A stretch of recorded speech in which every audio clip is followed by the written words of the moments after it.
I know you guys have addressed this to a certain extent, but because you're behind the podium, if you could address the criticisms and the questions about why the president delivered what sounded very much like a politically charged speech as an official White House event, taxpayer funded, with 2 Marines in uniform in particular flanking him and visible on camera throughout the So speech. I'll take your first question. Look, the way we see it here, and I would argue the way many Americans across the country see it, is standing up for democracy is not political.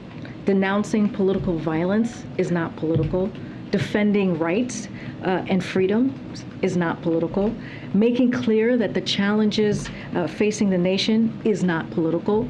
We don't call any of that political. We see that as leadership, and we see that as presidential. To your question about the Marines, look, the president gave an important speech last night, a critical speech, and at an inflection point.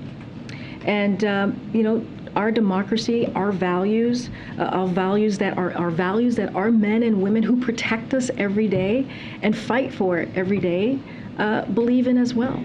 The presence of the Marines at the speech was intended to demonstrate the deep and abiding respect the president has for these service members, to these ideals and the unique role our independent military plays in defending our democracy, no matter which party is in power. Again, no matter which party is in power.